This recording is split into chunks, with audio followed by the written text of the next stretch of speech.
Welcome to the Rip Comic Podcast on the Without Your Head Network. One of the segments we were going to talk about was the end of the WandaVision thing. There's that, and then in 2 weeks, is it 1 week or 2 weeks? The next Marvel MCU TV show kicks off. The Winter Soldier, Falcon, Winter Soldier thing. That's the next one that's coming up. And that's going to be a show, or is it going to be a movie? No, it's a show. I thought. Is it a movie? Well, is it a movie or a show? Because they had merchandising out already for it. Yeah, they had the big shield, the one that used to just say Avengers Captain America on it for $100 or whatever. It now says Falcon and the Winter Soldier on it. I was going to bring this up the last time we were talking, and do you know what this all seems like? It's when you're reading your regular book, like if you're reading Spider-Man or you're reading Avengers and this, and then they pull a couple of characters out and, hey, guess what? We got a limited 4-part series, 6-part, 8-part series featuring certain characters. And that's it.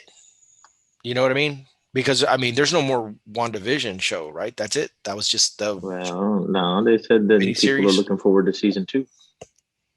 But do we really need a season 2? Well, if they're going to make money off it, what do you think? Yeah, I guess. I mean, did they tell their story, and was it finished at the end of their story? Yes, it leads into the next storyline and so forth. But is there another one that's needed? But are we making shows or are we making movies? You know what I'm saying? When it wrapped and stuff like that, I was like, oh, okay, that's the WandaVision story. She became Scarlet Witch. What do we need more from that? I mean, I think to me, that's the problem. I have a problem with Stranger Things. I had a problem with Stranger Things when it ended. The first one, I thought, man, this ended so well. And I was hoping that they wouldn't have a Stranger Things 2 with those characters. I thought maybe let's do another story or whatever, and then let's do, a different Stranger Things adventure of some kind. It's like saying it was a movie and they weren't going to do a sequel. You know what I mean? Well, it was a whole story that was broken into 2. Now, if they were to make an It 3, that would be a true sequel. The book was so big, they had to make 2 different movies. Even the TV show was split into 2. You know what I mean? They had the younger and then they had the older versions of them. They just did a reboot. Now, if they plan to make an It 3, now that would be a true sequel. Other than we're just continuing the story from what the book and the TV show originally had presented. So okay, so let's go ahead and go to this point. So there has been, of course, the show leading up to it, we've theorized and all this. And eventually, I think we were pulling ourselves back a little bit, trying not to get too caught up into, of course, we had the spectacular ones, the dad's going to show up, or, the Magneto, or, we're going to get a huge envisioning. And I don't know if you ran across this, but Paul Bettany, Bantany, whatever his name is, the actor. You say Rudd. Well, no. But did you read that interview? He actually talked about that it was acting with himself. And we even talked about that. We said, you know what? It's going to come down. I don't know if it was actually on the show, but I think we talked about it off the show. We just said, you know what? That's probably going to be it. And I think I would love to say that our show kind of said it, but you know what? I think we did so much talking offline about the show itself. And I think we kind of speculated that we just kind of played it out by Scarlet Witch has already been Scarlet Witch. I think when she first showed up, we all knew she was Scarlet Witch and wondered why they never called her that. Well, the fact off, they never even called what's his name Quicksilver either. You know what I mean? No, they didn't. So anyway, so those reveals, those weren't really too big of, shockers or anything like that. But when it was all said and done, that was the reveal. That was the supposed Luke Skywalker moment. I guess the seeing a character in their full form. And, you know, if you take off all the expectations, and, you know, the funny thing is a lot of comic books do the same thing anyway. When is the last time you've seen like something so far-fetched, and in actuality it was just, oh, that's all it was? You know what I mean? Well, you mentioned what else could they do on a sequel? She reconnects with Vision, West Coast Avenger style, because that's technically what it is. So, well, yeah, the Age of Ultron kind of ended with a vibe where we were getting a new view of a different form of Avengers, but I don't even think that even really came into fruition. You know what I mean? I think because of Thanos, the original core group eventually, you know, needed to reestablish themselves. But there's that one shot, because I did see it. You told me, hey, have you seen Age of Ultron?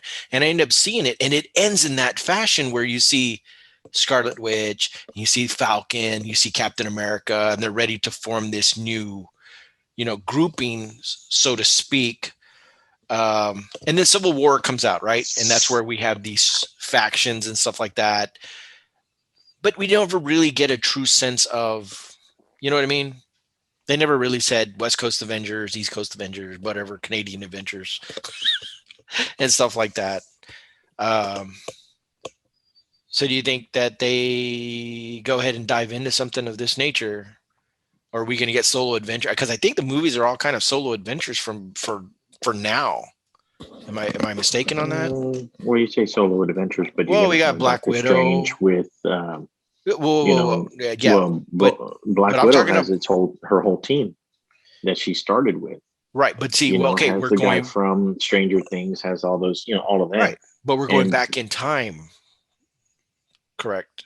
Right, and then we got, well, yeah, because she's dead. right, yeah, that's what I'm saying. So we're, and obviously these are going to be nuggets that lead into it. And Age of Ultron did show some of that. We got a little peek of her past to some extent in that, and when they were manipulating her mind and so on and so forth. Unless there's something that comes into play where maybe that's the thing. Doctor Strange is going to start appearing in all the movies and bringing all these characters back in some shape or Correcting all form. the errors from the previous movies and take Deadpool with him. Well, that was funny because, I mean, I don't know if you've been seeing that post also, that now I think we even said it, that Deadpool's going to be the Stan Lee kind of guy where he's going to pop in from time to time, I guess, in the episodes or whatever. I don't know. I don't know how that would play out. I don't know if people would like that or hate it, or Him just popping up in the backgrounds.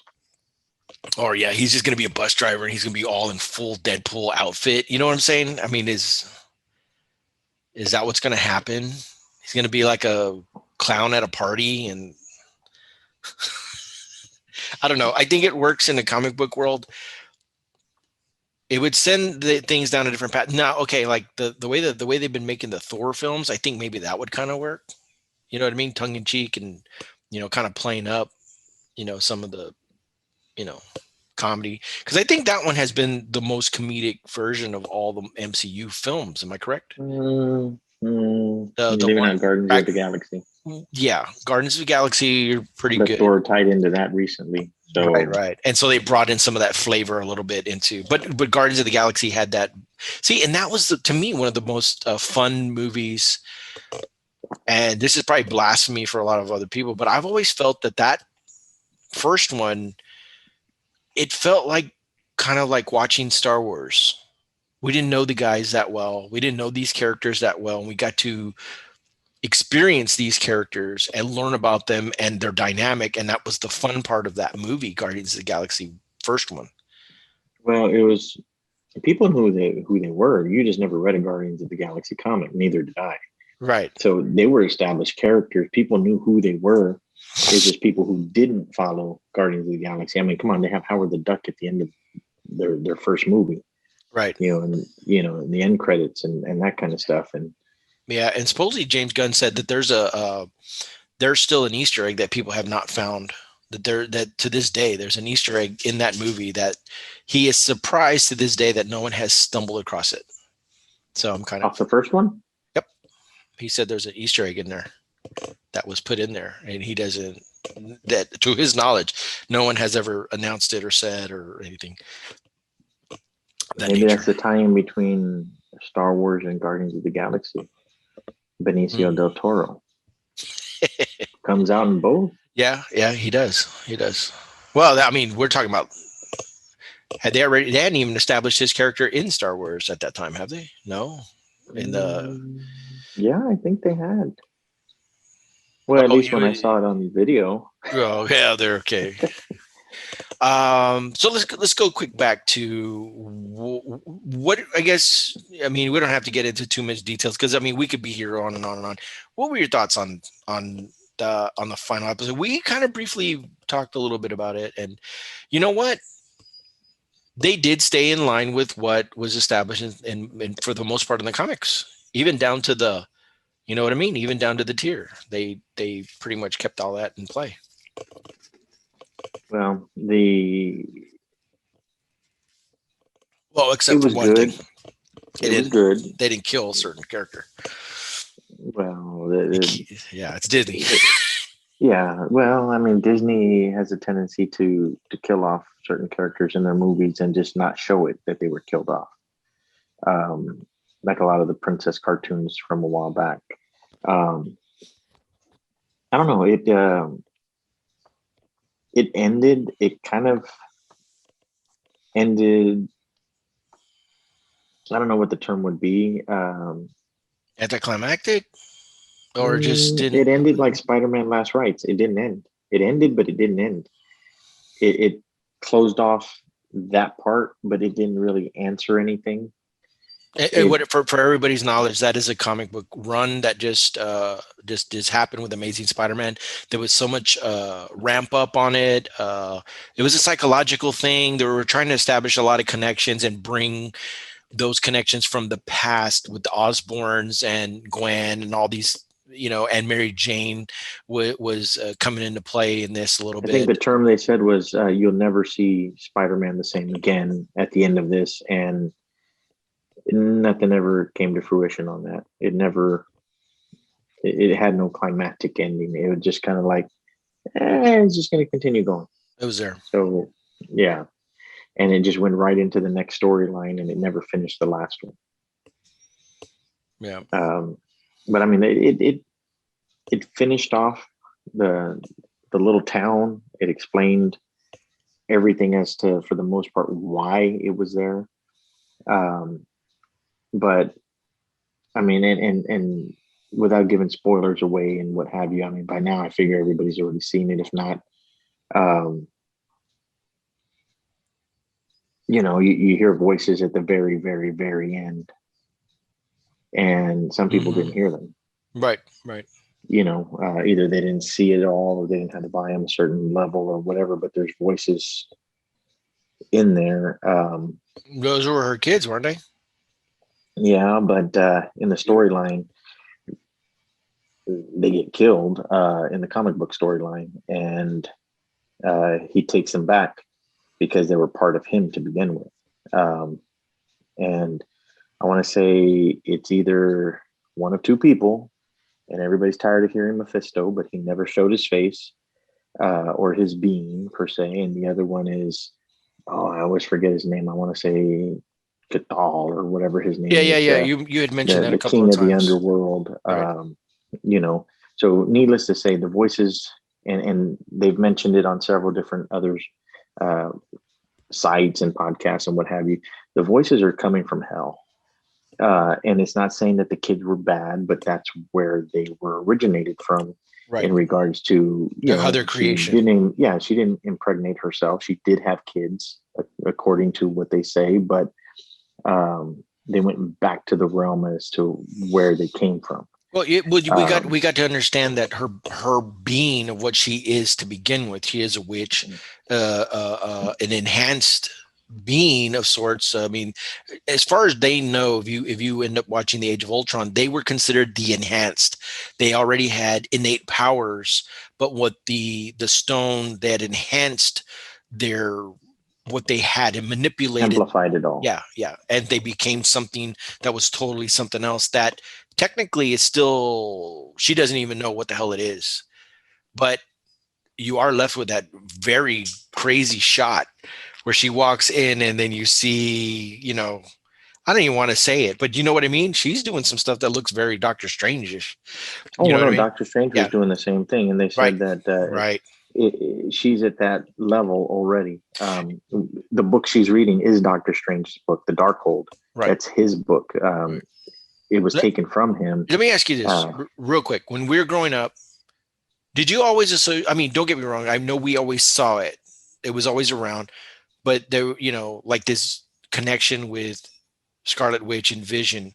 But for some reason, I remember always seeing that Doctor Strange and Scarlet Witch combination more so when I would look at comic books or ads or whatever it was. Am I wrong about that? Well, they're the sorcerer, the witch, it was right. in that same storyline. They were always in the same story.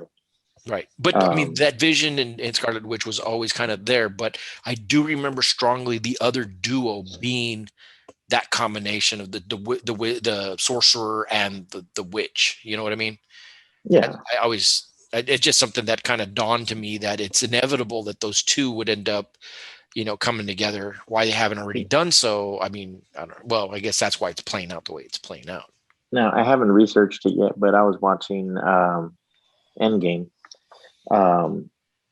And Thor's mother mentioned something, and what I'm trying to figure out is there going to be a tie-in to that later down the line? Is there something when Thor's looking at her and she says, "You're not the same Thor that I knew." When he goes to the past. Yes. Right. Now, okay. And he goes, "What are you talking about?" And she says, "Well, I was raised by witches." Okay. You know what I mean? Right. Is that going to come into play? Who was she raised by? Is she going to have a tie-in later down the line with Knull or whatever his name is, or Mephisto or something down the line? Celestials of some kind. I mean, she said she was raised by witches. And that's when they first showed, it was almost like something out of Wizard of Oz. When she, you see the yellow glow and all this kind of stuff, and you can see the headdressing, but it wasn't her, but it was like she saw something else.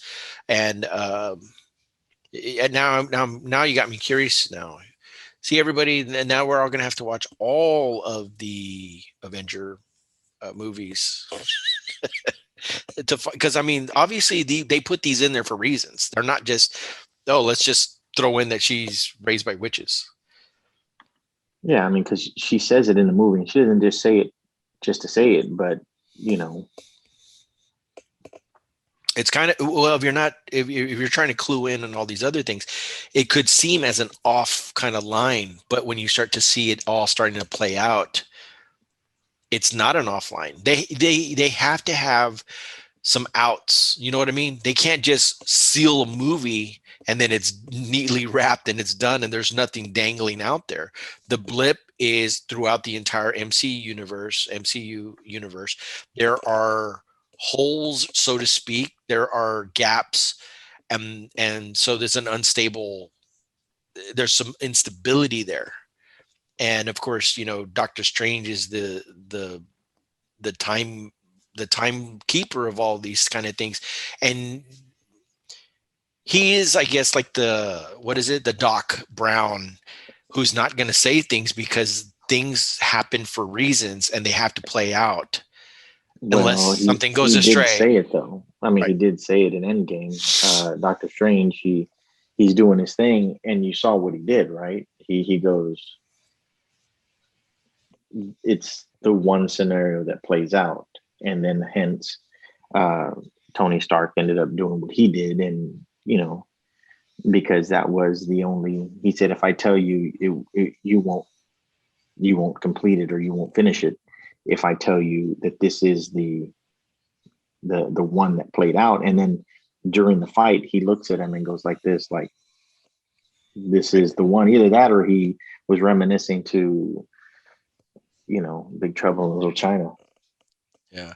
Well, but see, and it also goes back to, Dave Lopez says, hi, my bros. Glad to see y'all. Hey, Dave, we're just here talking about the little Marvel comic universe. We're going to get into some, Coming to America 2 possibly, and some other stuff. But it's great to hear from you, Dave. It's been a crazy year with all kind of crazy things, and I hope you and your family continue to be safe and all that good stuff for sure.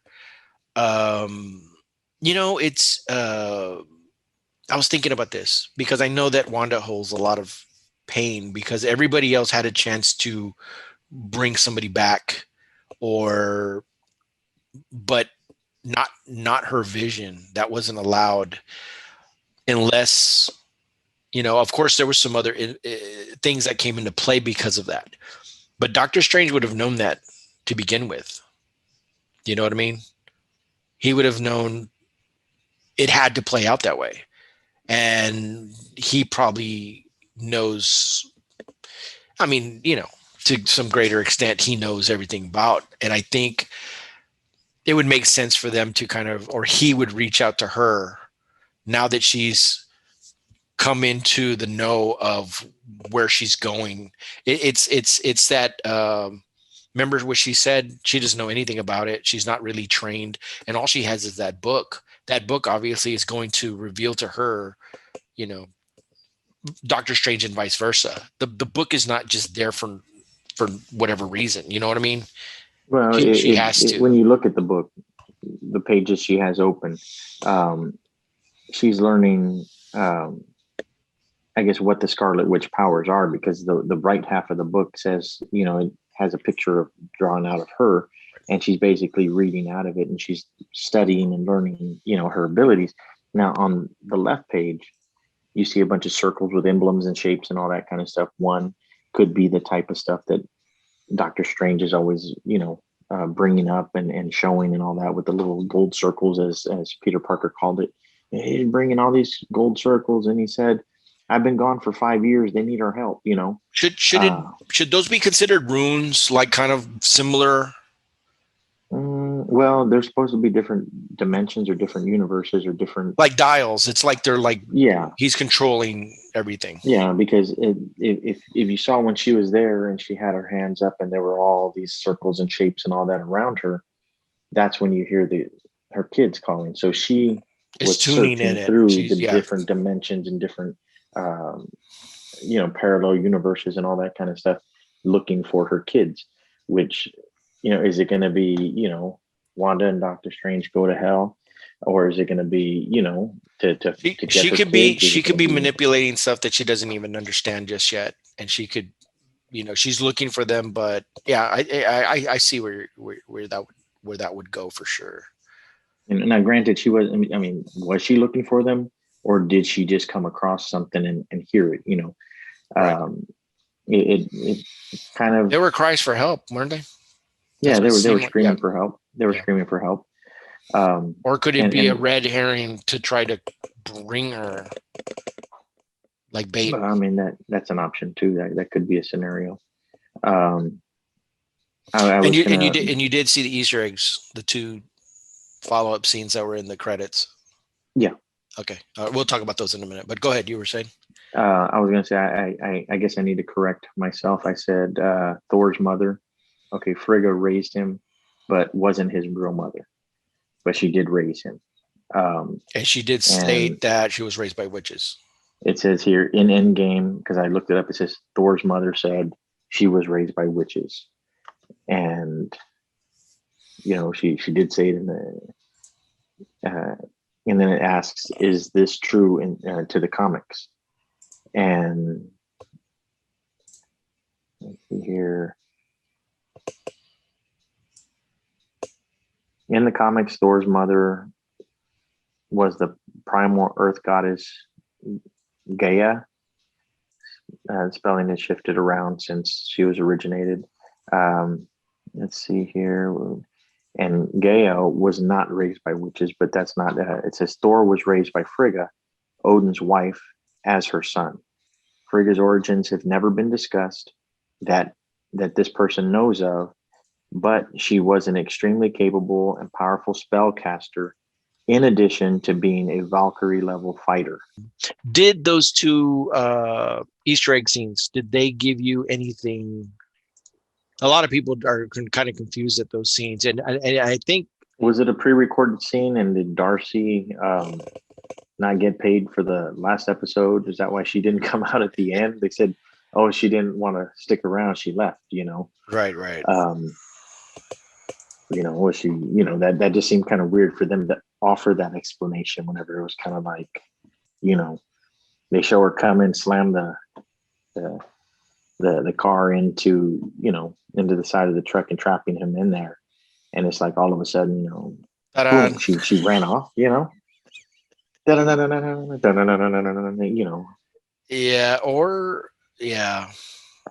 kind of wondered about that a little bit.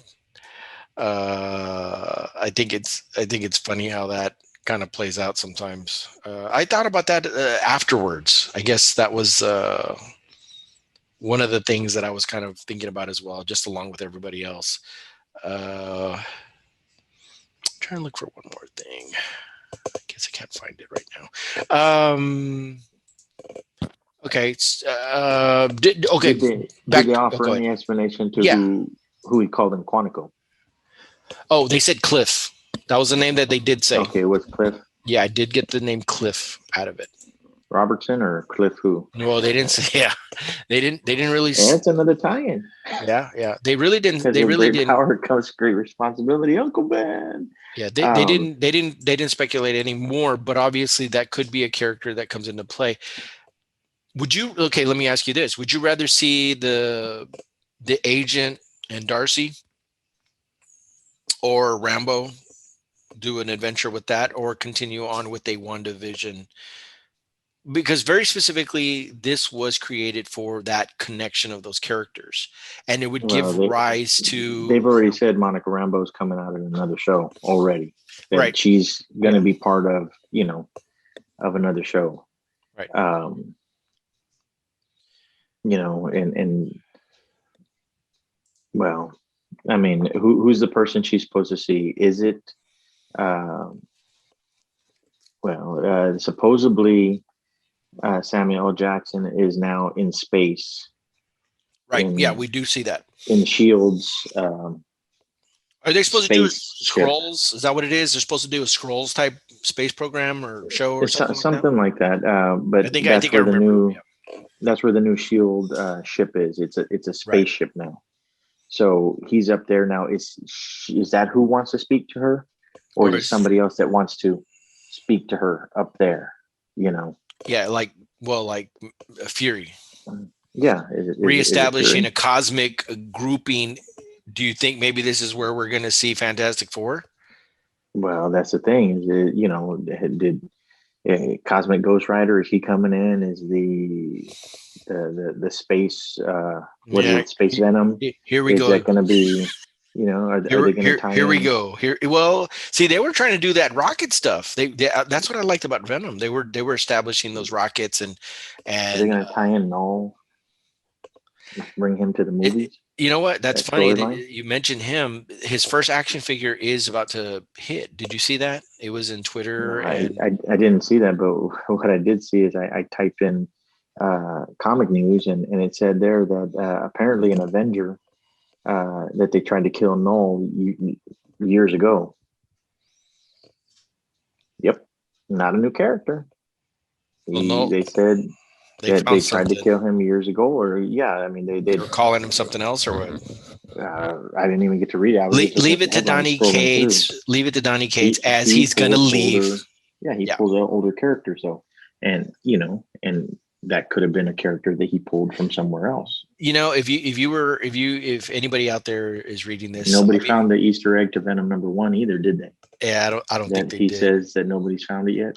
Yeah, you know what? That question will go on, and I wonder if he will ever mention it. Never know. But the thing that I was going to mention was, it's interesting that he's had this run. It's being extended. Obviously, if you've done your pre-orders and stuff like that, you'll notice that some of these dates have changed.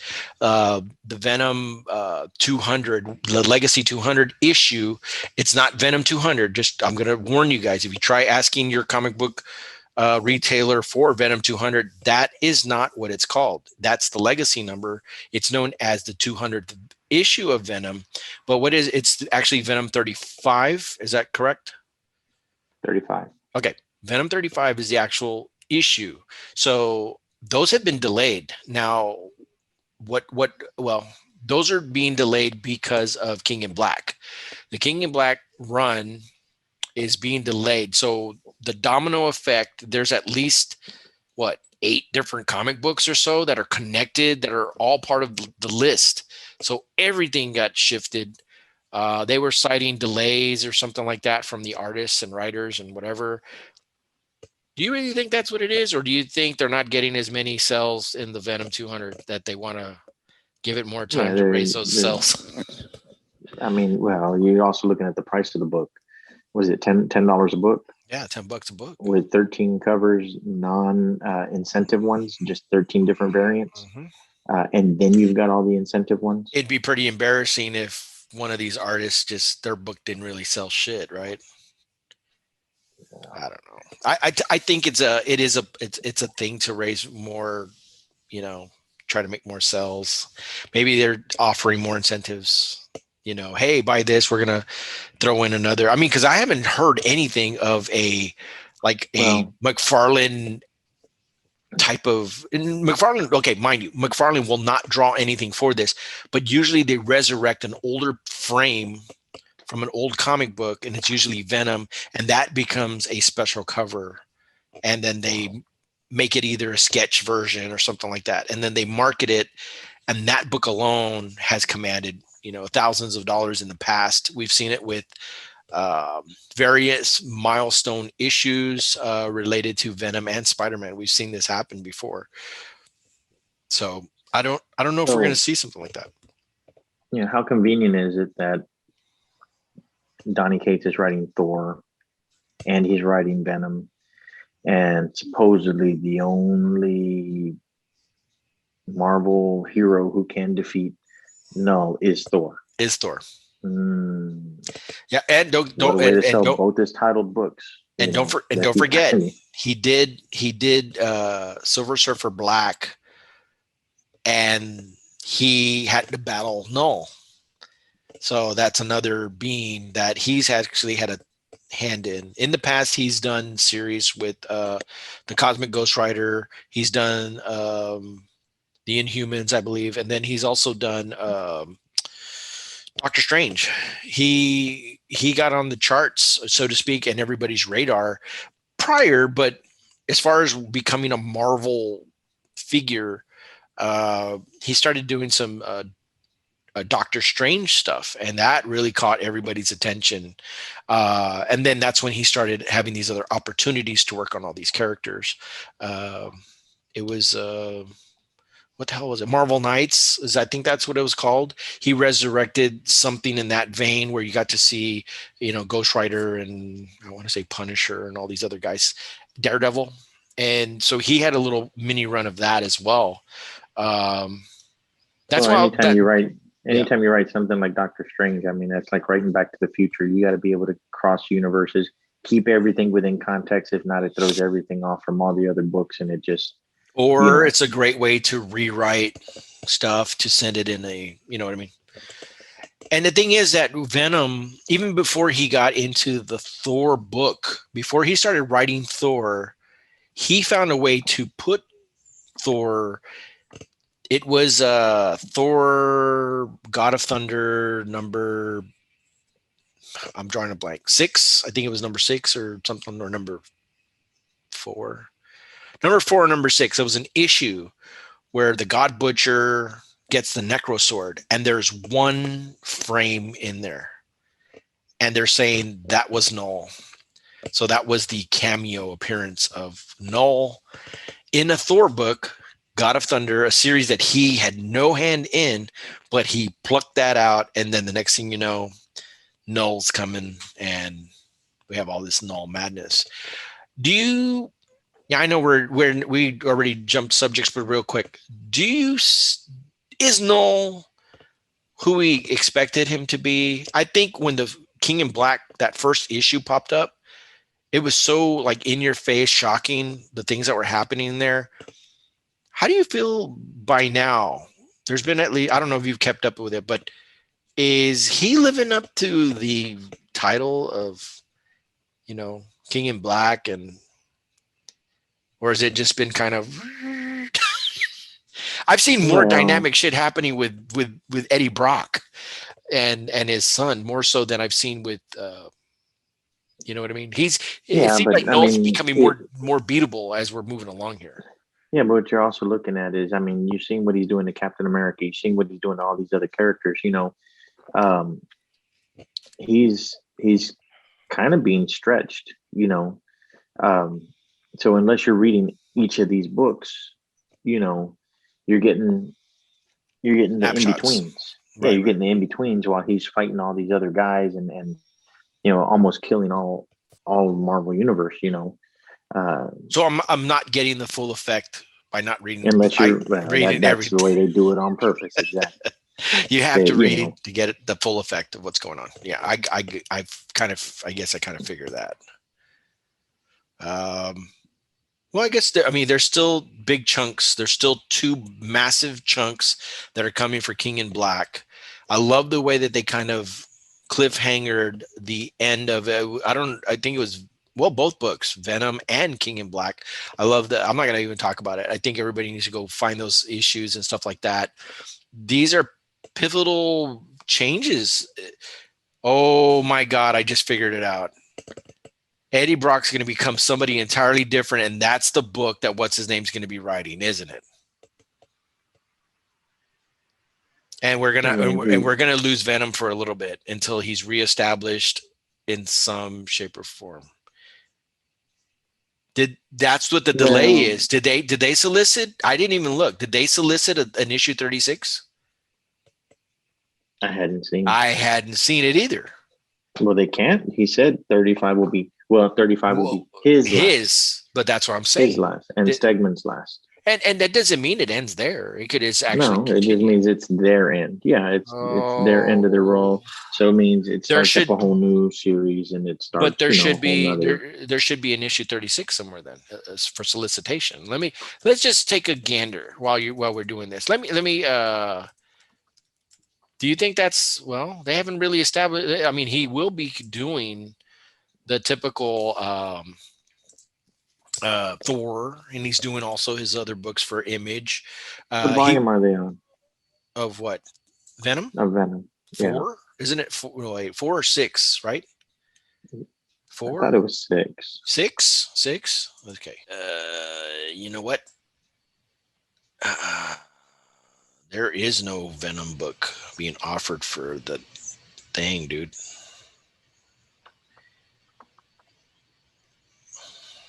Yep.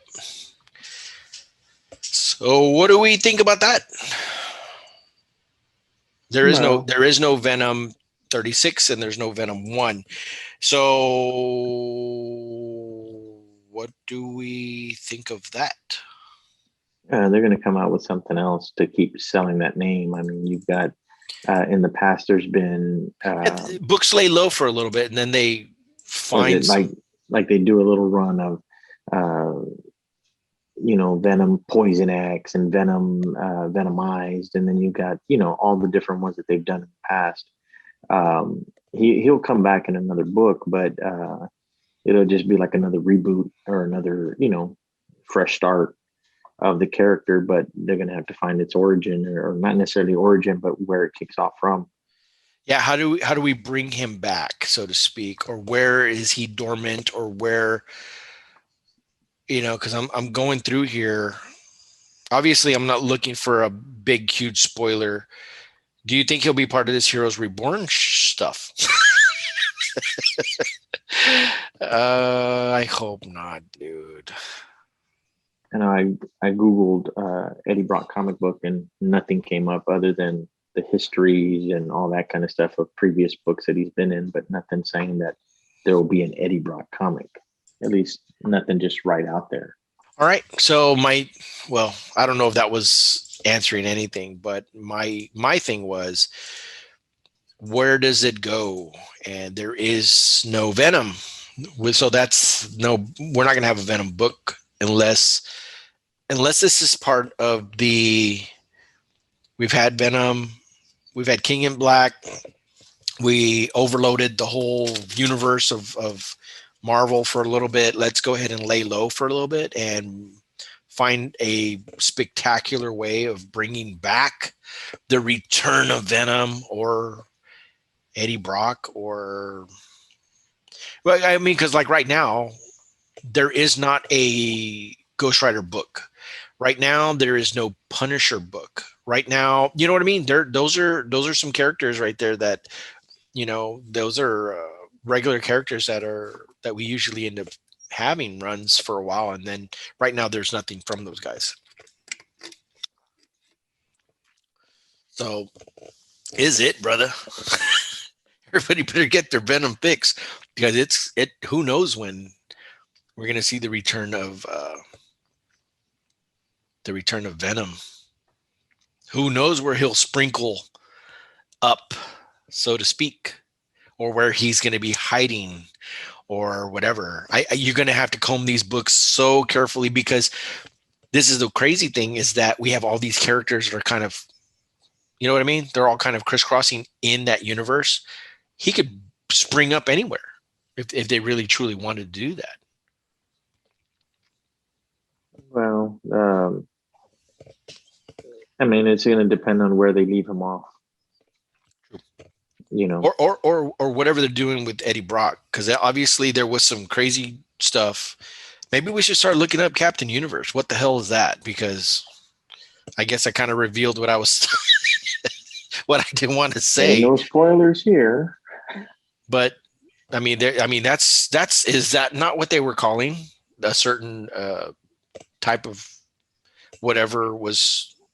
And they said that symbol is not the first time that we've seen that symbol. That symbol has appeared throughout the Venom series, and it's not a surprise. Captain Universe, it says here, has been around since August of 1979. Is it got a light or something? Or did they mention anything about Captain Universe is a fictional character, superhero appearing in American comic books published by Marvel Comics. It is the guardian and protector of eternity, and it's capitalized with eternity. Rather than a character with a single identity, Captain Universe is a persona that has merged with several hosts during its publication history. So it's an entirely different kind of symbiote. Well, not even a symbiote. And he would be that type of vessel. It's like his body has already become, because he's been Venom so long, it would be a perfect for a host for something of this nature. First appearance, Micronauts number 8. Oh my Lord. Are you kidding me? Are you kidding me? That was his first appearance in 1979. Micronauts what? What number? Number 8. Number 8. All right. Let's see what that's looking like right now. You mean, what's it worth right now? Yeah, exactly. Team affiliations, Kree. There you go. Micronauts. You said number 8, right? Number 8. Badoon, Guardians of the Galaxy, Avengers, and Spider Army Web Warriors are his team affiliations. So he's considered an Avenger and Guardians of the Galaxy. This Captain Universe usually possesses superhuman strength, flight, univision. I guess he's part of the Spanish channel. Microscopic vision, X-ray vision, and telescopic vision, telekinesis, enhanced senses, and psychic awareness of imminent danger. Let me ask when a person already possesses one or more of these abilities, was transformed into Captain Universe. Did Ray make this character, or what's going on here? Oh my Lord. Now here's the question. It shows a list of enemies. Wow. A long list. As of Death. today, 2 books have sold for $63. You have something that sold for, this guy got a deal right here. I don't know if it was in great condition, but you got $12.50. Then you got 51. Check this out. 9.0 graded, $95. This guy got it in a set. If that comic is in there, which I don't think it is, but somebody got $4.99, $18. Okay, here's a possible tie into something here. Doctor Doom is considered one of his villains too. They've been always hinting about maybe something like that kind of popping in.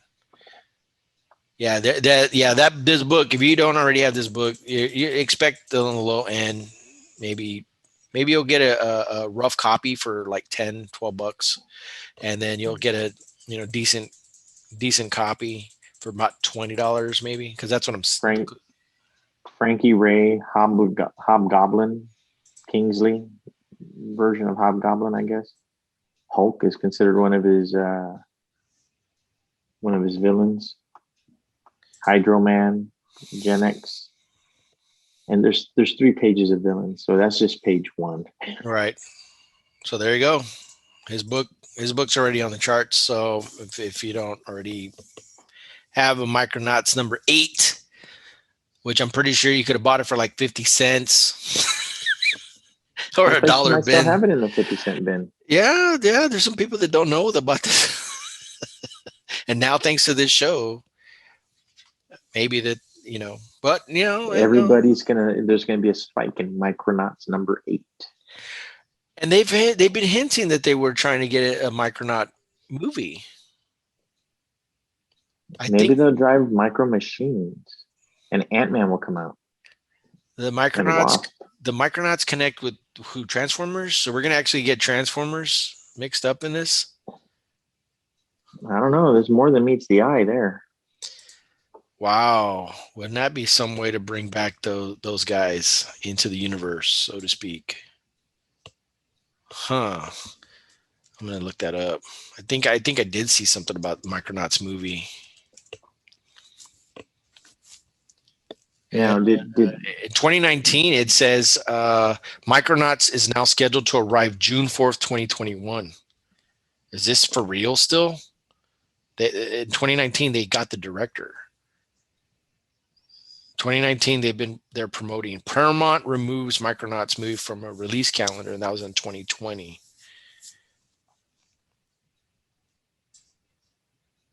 Okay, so you remember when in Endgame, when everybody's they're trying to figure out how they're going to do the travel, the time travel, and all that, and they send Ant-Man as the test run, right? Right. Okay, and Banner is sitting there tweaking the machine and trying to get it to work because he's the one that's going to hit the trigger. Okay, you know how they sign Captain America back to a contract, right? Right. Okay, he's old. Do you know how they're going to bring him back young again, or are they just going to put him in movies where he's old from a long time ago, or you know what I mean? Old Captain America. Yeah, is he going to meet up with Old Man Logan and and do their old man thing, or play bocce? Hey, let's play some bocce. Or are they going to get that time machine thing with the Pym red juice? Right. And you remember what happened to him, right? He came back as a little kid. He got younger. That's right. That's right. Are they going to do that and tweak it back up and get him young again? Or are they going to, just put him in, back in time? Or are they going to make him go through different things, or what's going to happen?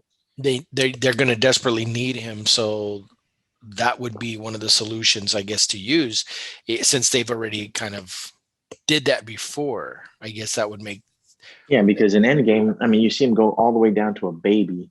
He's a young guy, and then he goes down to a baby, then he's an old guy, and when he gets back to normal, he goes, somebody peed my suit, peed my pants. I don't know if it was the baby me, or if it was the old man me, or if it was just me. Yeah.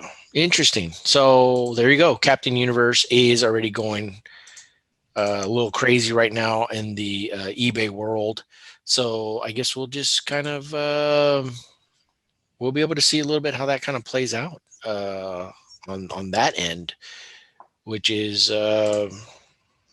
definitely kind of interesting to see. I think these guys know what they're doing. Leave it to Donnie Cates to kind of bring you know because when they announced that name, I mean, I was like, uh, you know, how was all that? You know what I mean? How where do you end up going from that? But anyway, very cool, very cool. So if you hadn't had a chance, go get King in Black. Was it number 4? And get what issue was that anyway? From was it 33 of Venom, 34, 32? I don't freaking 33. I don't remember what issue that was. I don't know where Might have we're been at. 33. 33, I think. Because 32 was the one with the Spider-Man, right? That's the one that you got. No, I think 33 was the one with Spider-Man, wasn't it? Or was it 32? See, I'm getting all mixed up, with it and everything. But yeah, definitely, if you want to see where this is going, I can only assume that he's becoming something totally different, and it's going to be the resurrection of this other character, and then we'll cease having Venom, and then Venom looks for another host, or is I don't know. I mean, because we haven't had Venom in the past couple of issues. There has been no Venom at all. They've been totally separated for a couple of issues there, and they've been separated there for a little bit. I'm just glad that I'm not in that thing because 1 minute it seems like superhero comics are the shit, and then next minute nobody's buying superhero comics and they all want horror comics and they want you know what I mean? Because right now, if you look at if you've got a comic book and you've got all these big words all over it, and then the picture's about this small, and it's about killing kids or it's about getting lost or whatever, I don't know what it is. Those are the ones that are the hot books right now. Well, what does that mean about Doctor Strange? Who's directing? Oh, what, the movie? Um, Wait a minute, who they attached to that?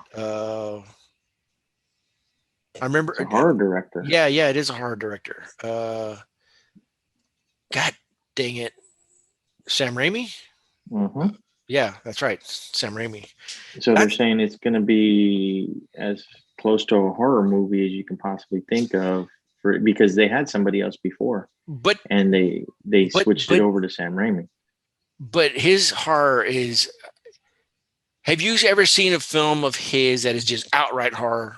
Like, he's got funny characters, and he has there's a wit about the way he handles the stuff. I mean, it could be pretty creeped out and whatever, but he's done superhero movies before, so that would be kind of interesting to see how he handles this. I'm trying to think of some movies that are like that oh my gosh, this is like the best Sam Raimi movie ever. I don't know any of them other than the Spider-Mans. And is there anything else that jumps out at you that he's made? I know he made The Quick and the Dead.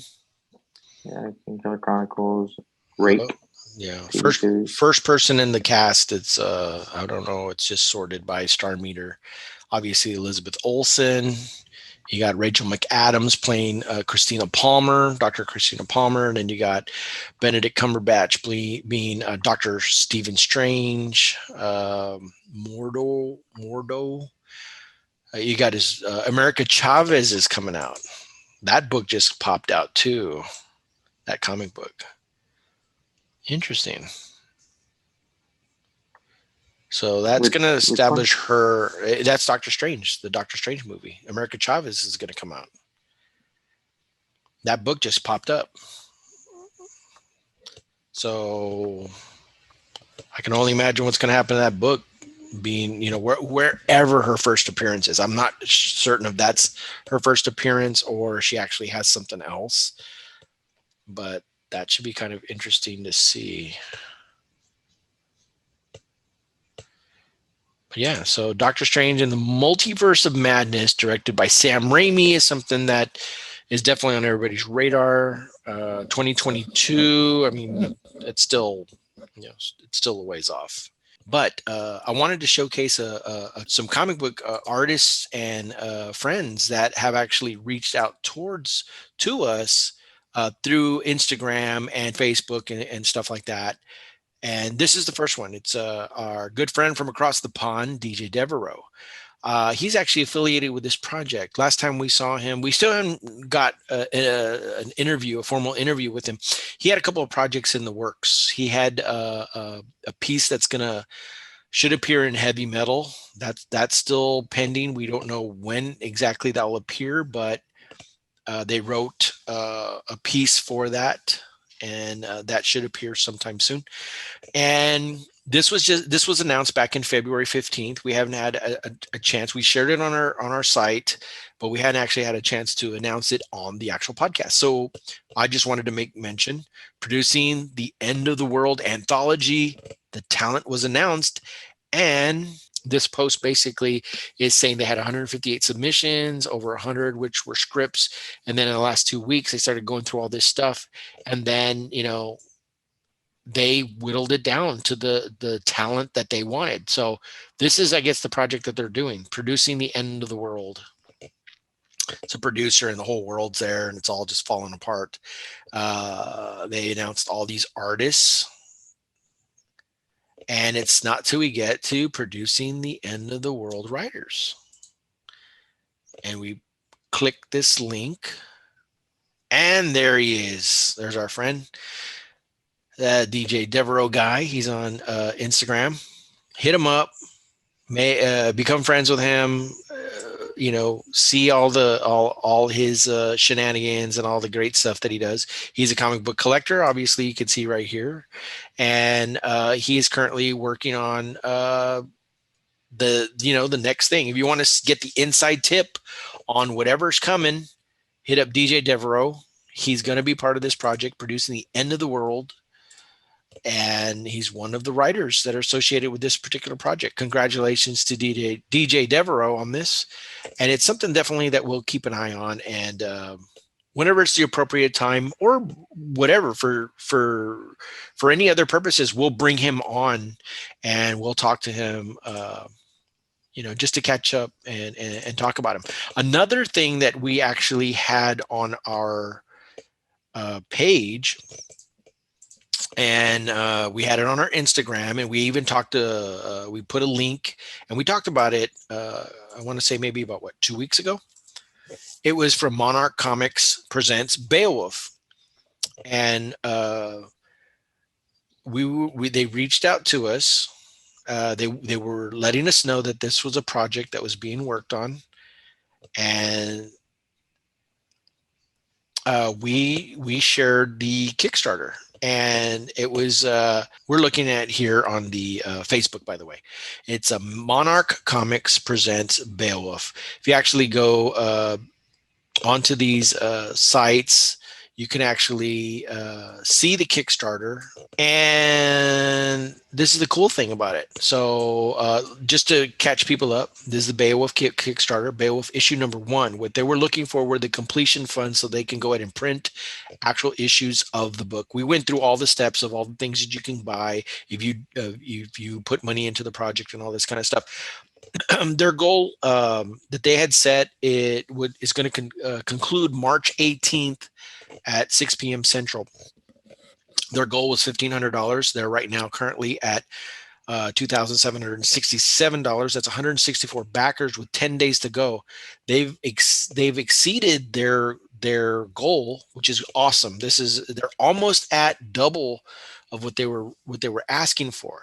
So if you guys are catching this now, go to our page. We're going to share this as well again, and let's see if we can get them to that mark. I think this is it's incredible that the community out there has band together and they're helping bring this comic book into a physical form for printing purposes and stuff like that. If you want to read it, there is a link where you can actually preview the book, Beowulf issue 1. The story is of a 13-year-old girl, her cat, and a millennial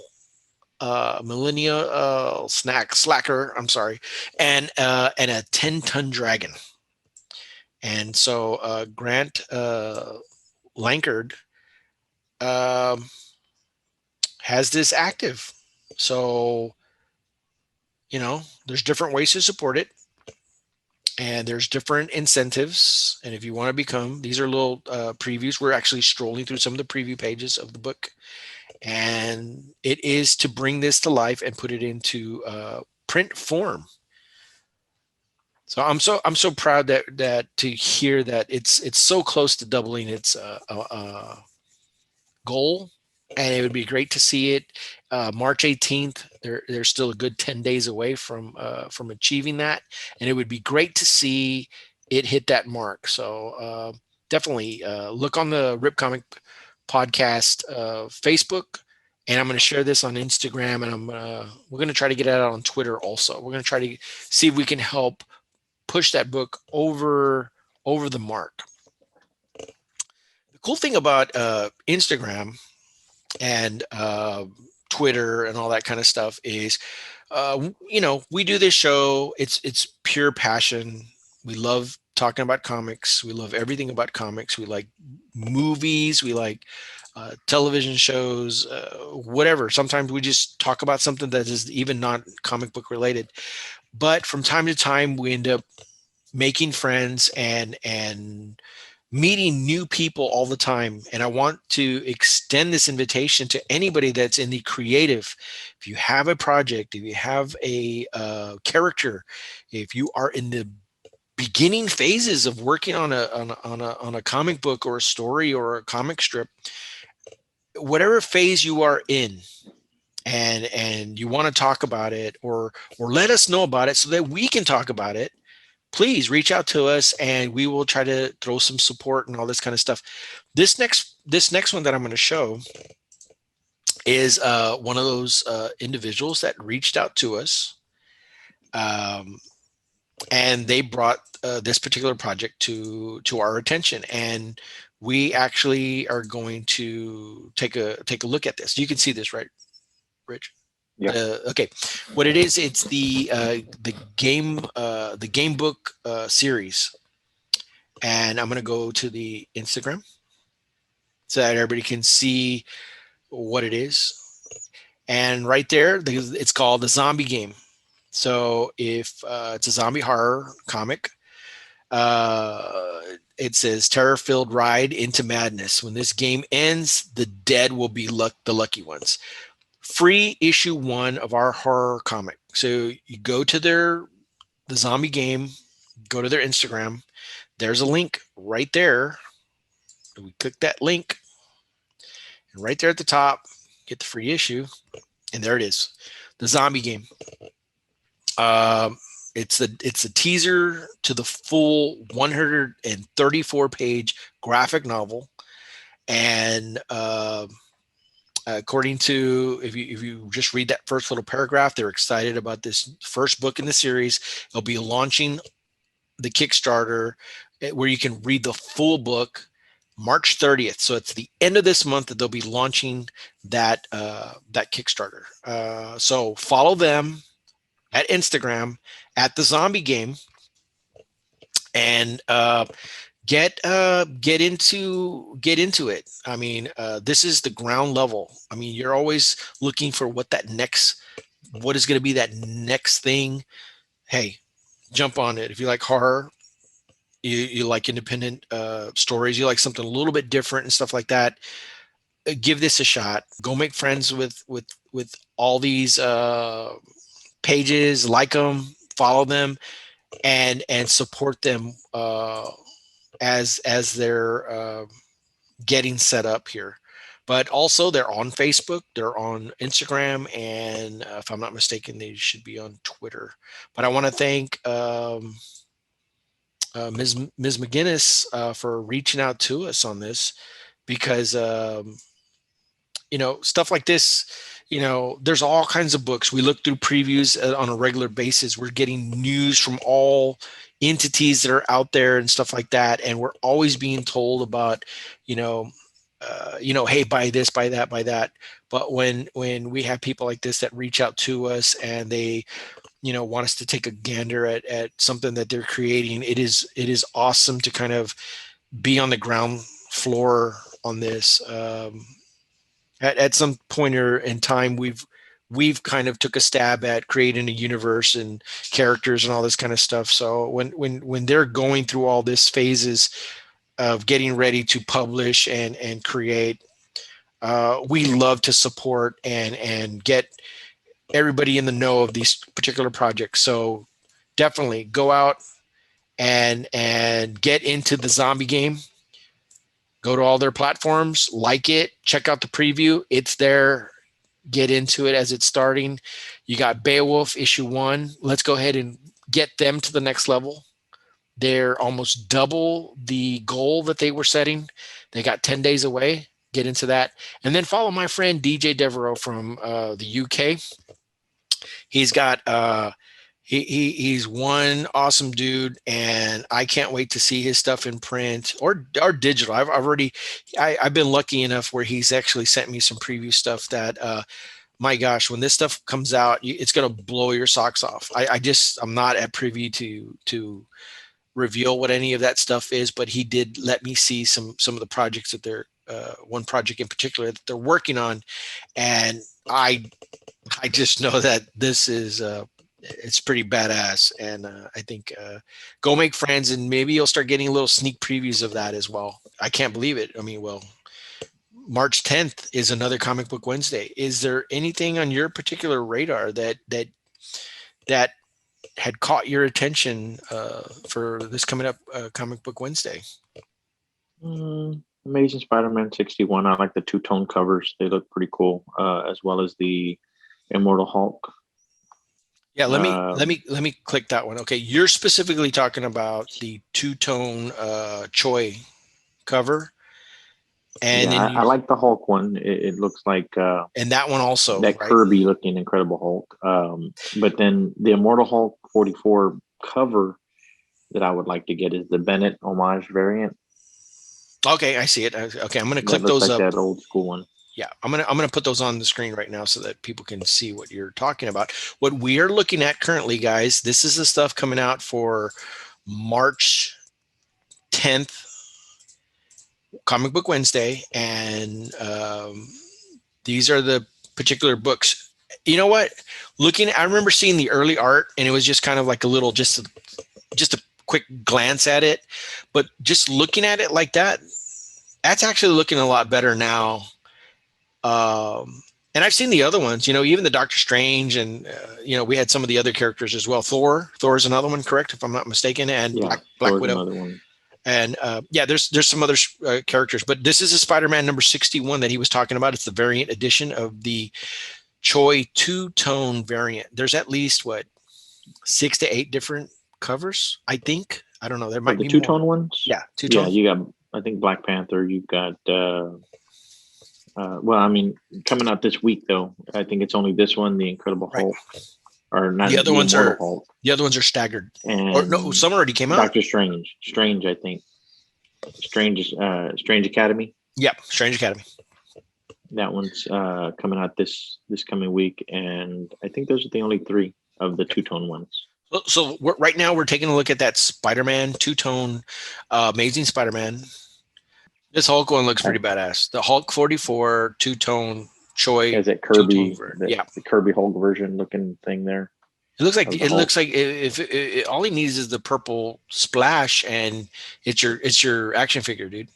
You know what I mean? Yeah, or it could be, they could go gray with him. Yeah, and that would work too. The Spider-Man one, they go all black.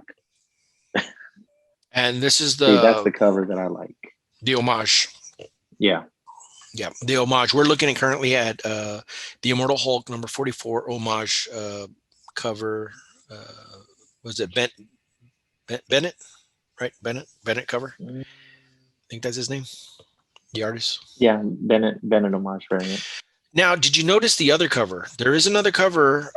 Looks similar to the other one that was out a while back. Yeah, I mean, or is it that it was never released? Was this cover released? Where Yeah, I thought it was. it's the guy reading the book, right? Yeah. Ooh, the variant's going to be what book he's reading. They decided to jump on that bandwagon. Yeah, they're gonna play that one up and stuff like that. So this one did come out or didn't come out? Because I remember this was incorrectly put. It was incorrectly put on a cover. Well, I was going to say I thought they had one similar to that. It wasn't exact. Had the same type of the same guy, but the art, artist, yeah, similar art stuff. But I like this one. There's something about it that's just quirky enough. And you know what? Why do I got a feeling you are correct about that book that he's holding, dude? I mean, look at it. It's interesting to see. Iceman. Robot UFOs. Is that Iceman? Is that Iceman? No, it looks like a robot or some kind of. Well, it says the astounding UFOs. UFOs. I don't know. Assault on the Hulk. I don't know. It looks pretty cool. That looks pretty cool. So you can't go wrong. Immortal Hulk number 44. There's a couple of different covers that you could probably go with. The Spider-Man 61. I'm gonna click on the other Spider-Man because I think that other Spider-Man maybe it's gonna be over ordered. So maybe that's where that other two-tone variant comes into play. But I think the split down the middle outfit one. Yeah, it's not my favorite, and I mean, it's Gleason. I mean, he's a hot artist, but I mean, does this grab you like any of the stuff that he's done? I don't know what. Well, I know he has a different variant, but I don't even think anybody's gonna carry that one of this 61. Yeah, there's I think a lot of those other variants of that I haven't even seen. But they don't even put them in the previews. Right. Those are what are they called? Incentive variants? They're either incentive ones or they're like direct to certain comic stores or different, order sites and things of that nature. What I thought was interesting was that I've been if you look at 62, 63, 64, you don't see anything solicited with the new costume. You see all the blue and red costume. So does that mean we're going to see a series once that issue is officially out? You're going to see all these other covers start getting announced where he's in this costume, and the cover A's and B's are going to be, oh, here's cover B, and it's going to be what is actually he's supposed to be wearing, or I don't, or is it like a shell of a costume that appears over the other costume? Is it going to be in the inside of the book, or are these just covers that's putting that costume on? Well, right there on the bottom, new Spider era begins here. New costume, new job.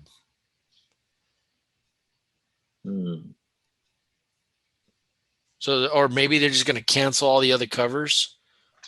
Just cancel all the other covers. I mean, I've seen those other covers, and I wasn't too terribly impressed with,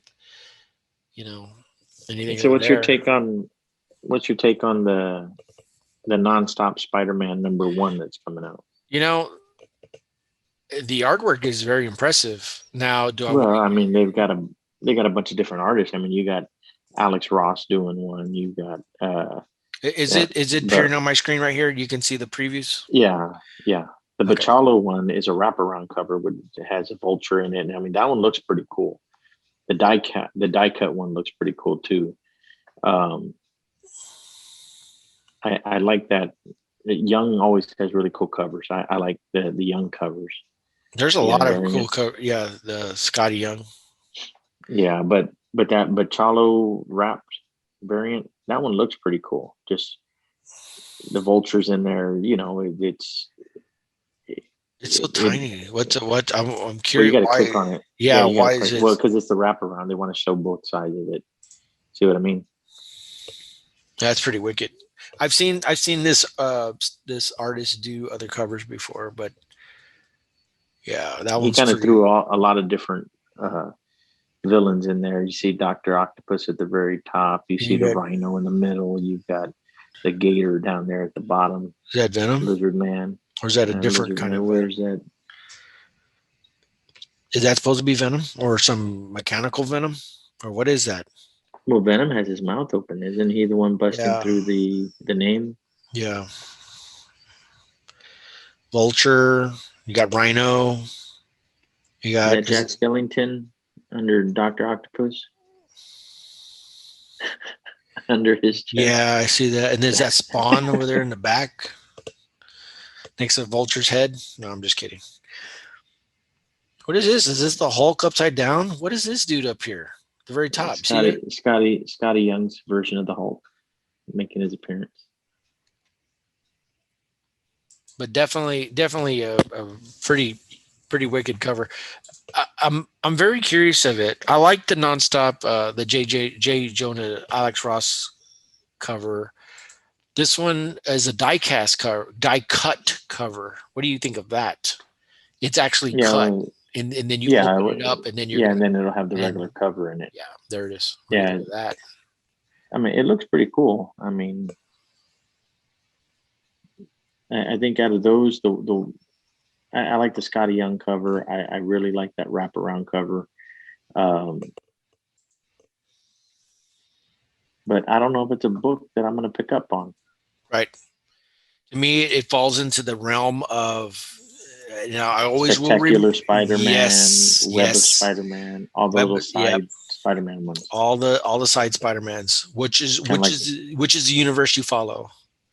Kind of like when X-Men had all their X-Force, X-Factor, X communicated, just everything with an X they made into a book, X community. What about, look at these guys down here? So they're putting Punisher as a villain of Spider-Man again, or has he always been? Started out as he started out as the villain. But that's what I mean. We're fresh starting, all like a reboot of the entire stupid thing all over again. We're gonna go back to start. Here we go, but different type, because J. Jonah Jameson's working on the thing. Amazing Spider-Man 129. Maybe it's his version, Jonah Jameson's version of Spider-Man. The way he everyone's sees it. A villain. Yeah, everyone's a villain. Spider-Man's even a villain. That's the Strange Academy. The Doctor Strange one does come out this month also. So, yeah, those were the three: Hulk, Amazing Spider-Man, and Strange Academy. Yep, two-tone.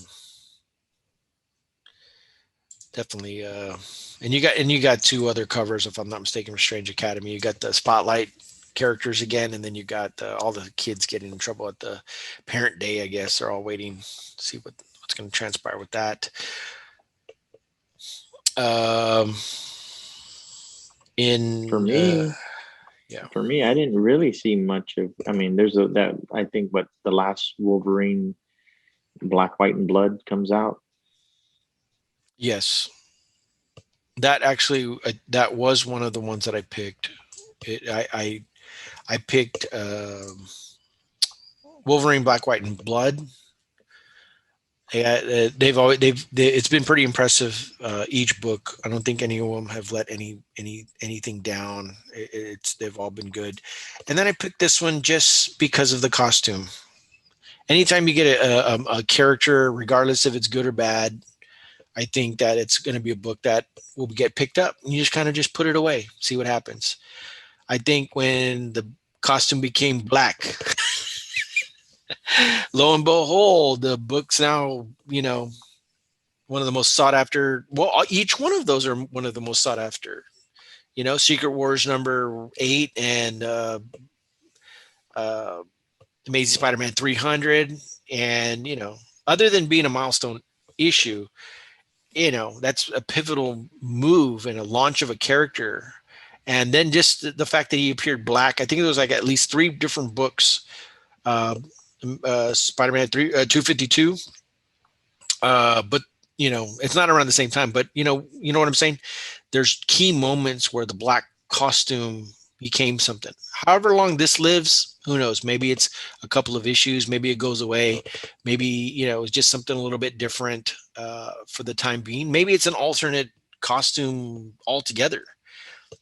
Maybe he reestablished himself as some kind of different Spider-Man. Maybe I don't know. I am curious. I am very curious to see, what the full ramifications of this particular suit is all about. Well, it's gonna be interesting to see what path they take, how it ends up, Right.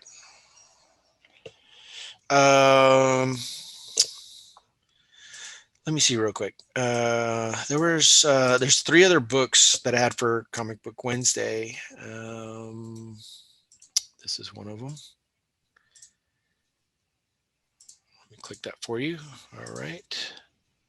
It's this one. It's actually been previewed for a while. KARMEN. I don't know if you've seen this one.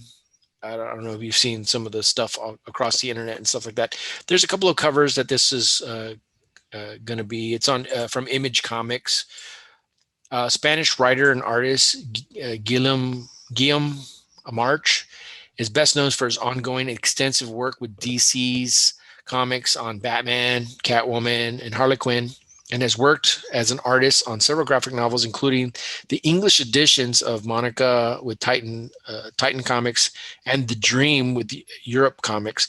Here he takes up his pen for an edgy new 5-part series about a highly unconventional angel named KARMEN and the young woman she takes under her wing when a case of heartbreak strikes heart. Packed with surprises and metaphysical, these gorgeous drawn series deploys tenderness and humor as it dives deep into topics that matter. So there's KARMEN. KARMEN will be hitting Image Comics this March 10th, 2021. There it is. Maniac of New York. Elliot Kalan and Andrea Muti. And it's very gruesome, gritty, but beautifully illustrated in its way. Aftershock Comics. Definitely, it's one of those brands like Behemoth and Scout and Vault and all these kind of stuff that are trying to push the envelope. Not your typical superhero books, it's a little bit different and stuff like that on some of these books. Sometimes they flip the role of, protagonists and antagonists, and they, try to give a different view in how they do their comic. So this is one that I'm have on my list, Maniac of New York. The other book that I have that's actually the number 1 book on my list is from Terry Moore. It's number 2. It's called Serial. And I just love what he's doing with this book. I really liked what he was doing with book number 1. And I've been following him on Instagram, Twitter, I think it was Facebook and stuff. So he's always previewing pages and covers and little snapshots of everything that he has. Even though it says in shops February 24th, it's actually being solicited for March 10th. If you go to his web shop, actually, you can get early into the mix of stuff that he has. So if you want to, get into it before everybody else does, go to their shops. That's the beauty of Terry Moore and Vault Comics and Aftershock and Scout and Behemoth. You can get different things beforehand before they get on previews. But what we're doing in our show is we look at the previews book and we let everybody know pretty much what they can see in their comic shops. From time to time, we will spotlight something that might appear before or will appear alongside some of these issues. But for the most part, that's what we kind of do in the show. We kind of spotlight what's coming out in the comic shop. So number 2 issue from Terry Moore, it's Serial. And you can find that in your local comic shop for sure. Don't forget to pick these books up. If you want to find out what these top 5 are, go to the Rip Comic Podcast. look for us on Twitter, look for us on Facebook, and you will see that top 5. And that's what we have. We'll have a lot to catch up on when the next time that we come back, for sure. I don't know. I mean, like I said, you can always go to the Rip Comic Podcast Facebook page. You can also go to their Instagram, and we'll keep posting, our regular news stories and anything that's new covers, our picks and all that kind of stuff. You'll still see all that stuff.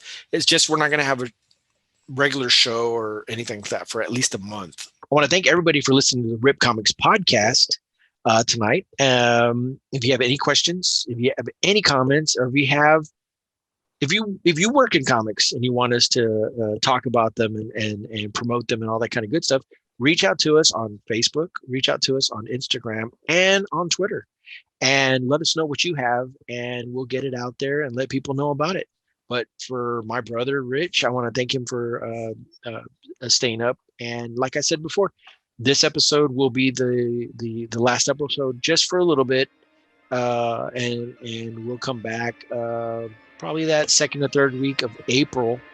And hey, you know what? This is the best time to catch up on some replays of our past episodes. We've got a good 20 some odd episodes that you guys can check out.